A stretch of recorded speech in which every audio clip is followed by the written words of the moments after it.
fun to hit the road when you're feeling good and you guys have been putting together some wins, and as well as the last road trip win? Yeah, every different game brings different challenges, and Edmonton were in here a few weeks ago, beat us, and it was a good hockey game. But we got a point out of it. We want to go in there and start the road trip off on the right foot, like we did our last long Western road trip. So we did good out there last year as well. So we need to watch their big stars and be ready to play. To what extent do you guys kind of look at the calendar and say, turning the corner back from the All-Star break, we've got to really buckle in and lock in and buckle down? Well, it was an emphasis. Our first practice back from the All-Star break was to, get our intensity back, and we did that. Game one was pretty intense back, and it wasn't our best, but we got 2 points, and we felt the last 2 days we had 2 good practices again to really get our game back sorted out. 10-2 since the start of the calendar year, and still in a wild card spot. Is that a good reminder of just how hard it is to get into position? Like, as much as you've been winning and as many points as you have, there's still it's still so tight. Yeah, it is, and we feel we're in a good spot, but we want more. And yes, we had a good calendar year, but December wasn't that long ago, and we remember that, and we're still making up for lost ground from December. Can you pinpoint maybe if something that's changed or anything that you guys have done differently in this stretch where you're 10-2 since January? No, I think we got healthy and we're clicking. We've got chemistry with every line, it seems, and our penalty kill has been good, and we've been getting good goaltending. So we still need our power play to. We feel we have better on it, but especially as games get tight here, the goals. We're not going to be able to score as much. We're going to have to come up with build more momentum off the power play.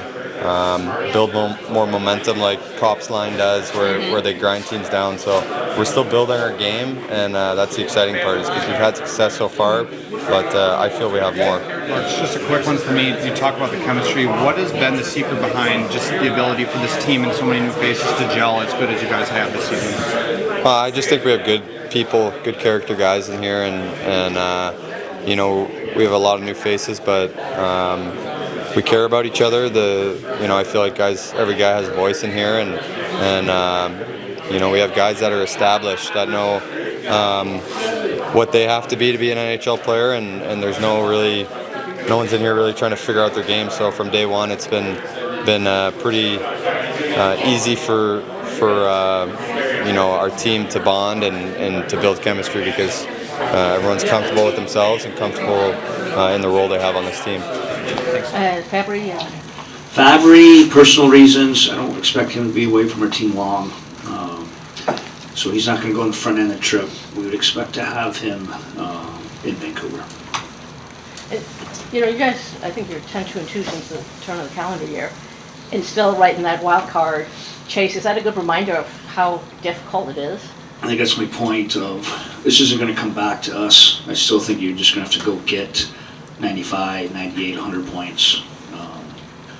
I was getting some of those questions today. Do you do scoreboard watch? There's no need to. You know where it's going to be. Too many good teams around there that just going to continue to win. It's just the division and conference we're in. Anything that stands out about this 4-game road trip, Derek? What's going to be the key? The difficulty of it. It's tough to win on the road in this league, especially with the caliber of opponents. You're probably talking the top 2 teams in the league currently right now. In Edmonton, in Vancouver, Calgary, 5 straight against some really good opponents. And Seattle, we never play well against, and they're battling for the playoff life. So it's got to probably be similar to our last couple road trips, where we just got to play the right way. We got to stay in the fight. We got to give ourselves a chance to battle and claw every point we can. When you're on the road against a great player like McDavid and his line, Do you just roll with the matchups, or do you like to try to get your matchup? You try to, you'll see, we'll try to flip the D as much as possible. You'll even watch if it's not the matchup we'll like, then Boogs might flip them out quickly. But it's the issue of playing these elite world-class guys on the road. They can dictate the matchup. So I will say, with our improved depth, pretty comfortable with all lines out there. But that's probably the reason we've had some success on the road of late, is being able to absorb some of those matchups, but that's just a tough one. And then you even here, they can get rolling. They put him in, I call him him, that's where we're at. I said him, and we all know who I'm talking about. That's when you've actually made it as a superstar. They'll put McDavid and Draisaitl together at the end of shifts. You saw when they were chasing. We were up in the third here. I don't know the exacts, but it's not unrealistic. McDavid probably played 8 of the last 11 minutes. So it's tough on the matchups. With Jake and Mo, how, if at all, do you talk to them about dealing with the difficulty and kind of mental strain of going up against those sorts of difficult matchups? Maybe not 100% of the time, but at least a lot of the time? Well, I think it's their, I think they've accepted that as their job, and I think they've embraced it, and why we're having some success. It's not going to be pretty. You're going to get beat up a little bit on some underlying numbers, unfortunately, that you people dig into way too much, but that's real. It's the analytics world we're living in. But I will say this, our D corner hole have played well, and Benny and Jeff Petrie have absorbed some of those matchups too, or what we just talked about, we'd be comfortable if we get caught with those matchups. Do you think we'll see Husso on this trip? Yeah, I expect to see Husso on this trip. Just don't know when, but we'll get him the net here soon. DP and Kane are hitting those milestones Saturday for games played. What their veteran presence, what have you seen them provide to this group, especially the younger guys? Poise, composure, been in every situation. I think we've had 17 or 18 comebacks this year. We've had 6 or 7 or 8. I don't know the exacts on third period comebacks. These numbers just don't happen in this league. I think having that type of person in the room, one, they've made plays. Patty got us the second goal to get us going in the third. But I think they just keep the room composed and on task. I think there is something to that veteran leadership. Waldman talked about this trip as potentially kind of like season swinging defining. Do you see it that way? Do you... God, please, Wally, I love the guy so much. No, of course, I think everything is, we're just there now. And I understand what he's saying. It's not, we just have to claw. Just because I think it's the nature of the opponent and how hard the opponent is. Of course, we got to try to claw. So you're going to see some of these teams we're battling for to that line. You're just going to go through these stretches in your schedule, and everyone's going to go through it. It's how you handle it.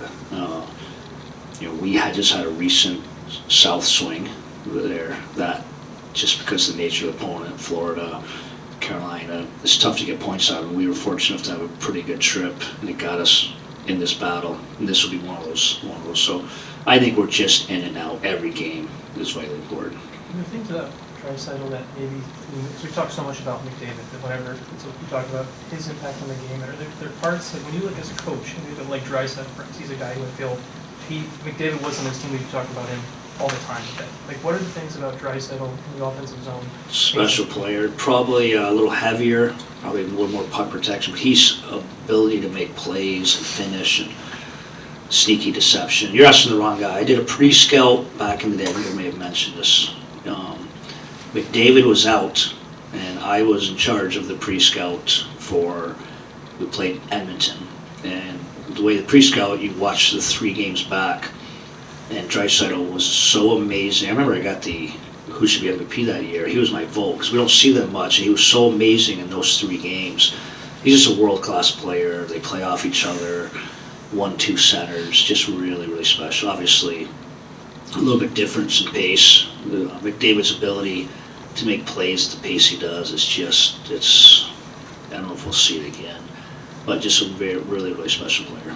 In the zone when it comes to passing, he's a guy, you have King now, he has the setup for Sprung's go doing, the little stuff in the zone, is that stuff that you can even coach against, or is Yeah, that just? well, you got to defend, you got to be prepared, but don't give them those situations. You got to try to, if they're going to get zone time on you, if they're going to get time and space, they're going to rip you apart. I think those are the type of players you won't stop. You got to minimize or contain, if you will. We got a point at home against those guys. We had them shut out for 51 minutes, and it gave us a chance. So I think it'll have to look very similar tomorrow night.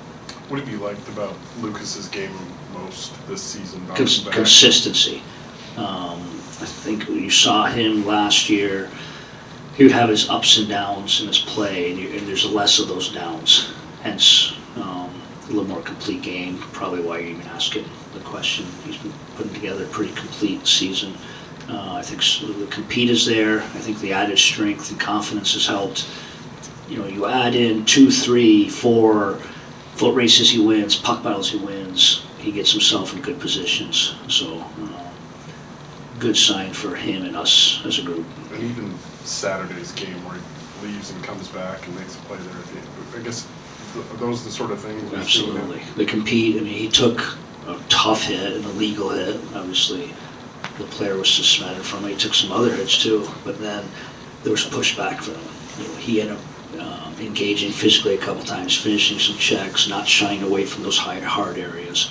So I think that's good on him and good for his growth. Do you think a year ago he's able to hold off Pedersen and set up what became Walden's? That's a great question. I don't know, but that's my point. That's exactly my point. You put together 4 or 5 more of those a game than you did last year, your whole game looks different. So that's probably the exact type of play I'm talking about. Your job is Steve's job is long-term, your job is this team right now, but then they bring a game into the same building. Do you have to make yourself be able to watch the Michigan State game that's in the building here? So? No, I wasn't. Actually, my son's wanting to go, but the timing, I'm going and watching at home. Yeah. Of course, you always keep a little eye on it. I mean, those players, draft picks, just a unique part of our sport. They're years away, but it's very hard not to notice or be excited with Trey, what he did at World Championships and then what he's doing now. There's a poise about him. We've seen him enough now where you can see some consistencies in his game, so good on him. And so yeah, just more, I wouldn't say an evaluation, just noticing. Did you get to know Trey all during this? Yeah, yes, I worked the World Junior Camp this past summer too, so I was able to say hello to him, spend some time with him a little bit. So Derek, just to clarify, a line will start tomorrow? No, don't know yet. I'll make that decision here. Just got off the ice. We've got a morning skate. Go from it.